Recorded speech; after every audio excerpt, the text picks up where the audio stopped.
another day, another vlog.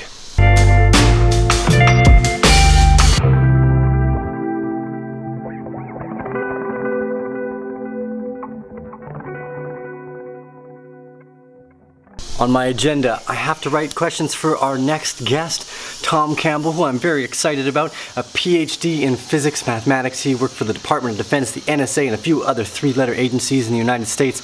A brilliant mind. We're going to be speaking about streams of consciousness and how he's come to what he believes to be a unification of the theory of everything, which is a unification of metaphysics, physics, and quantum physics. It's basically the idea, a few other great minds and scientists who have had this thought as well, which is that we are all a part of some type of subjective simulated reality, that it's a peer-to-peer experience. It's something I've noted about the reasons I like blockchain as well. This peer-to-peer building on proofs of existence or proofs of experience are complexities that build over time through not just chemical, but the interpretation and the memories, the fabrics of everything we believe and know to date. Go into the co-working space and write the questions for Thomas Campbell. So it's a busy day, but I want to take you guys to Outpost, our new working spot today. So bear with me as we check out the new co-working space that we have here in Ubud.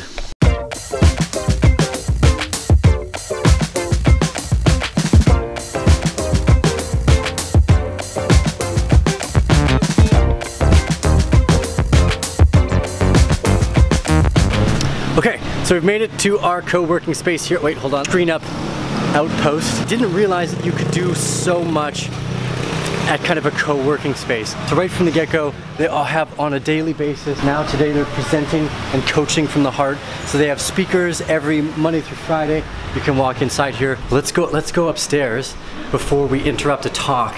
I don't want to interrupt the talk, but I think a lot about this is just being disruptive. A lot of people are held back from what they want to do because they're afraid of what other people might think of them.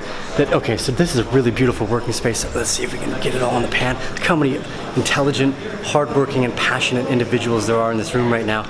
It's brilliant to see. And I think a lot of the times what holds us back is generally we're afraid to put ourselves out there. We're afraid to walk into the space and be who we are. And that's what's nice about this, is that it gives you the opportunity to do that. They're all working. This girl looks like you need some help. Do you need some help? Oh. Be helpful. It's okay. I think this is fine. Good? Yeah. Okay, that's good. Yeah, my pleasure. Oh, thanks. So they're getting set up for this presenting from the heart talk. We've got another 3 minutes to go before they start doing that. Down the hallway we've got bathrooms. They even have showers here as well. There's a little cafe at the end of the hall. I'm about to go in the quiet room. I'm about to go in the quiet room. If we can take a look. Everyone works really hard and quiet in here. Private offices in the background. Nice little garden spot. Nice, so out here I can continue to be just as loud again. We've got these nice spots where you can sit, hammocks. Disrupting old, obsolete systems like the internet did to newspapers, did to the mail systems, is where all the money is at. So if you can get yourself into a place where you do not mind being disruptive, you're a step ahead of the game. And that's where you want to be in business.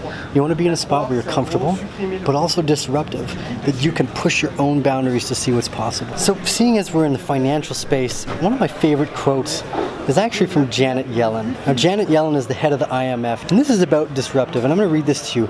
Productivity growth, however it occurs, has disruptive sides to it. And in the short term, most things that contribute to productivity growth are very painful. And this is what's happening with the blockchain space now. Google is trying to ban ads, Facebook is, they're being sued, and people are losing trust in these older systems, and there's a reason for it. It's because they don't have your interests in mind anymore. And this is a quote, again, from the head of the IMF, which is the International Monetary Fund. And that's what we're going through right now. Sometimes what you have to go through to become a more productive and influential entrepreneur are going to be painful for you. It's going to include things you don't want to do, things you don't find comfortable doing, so get used to it.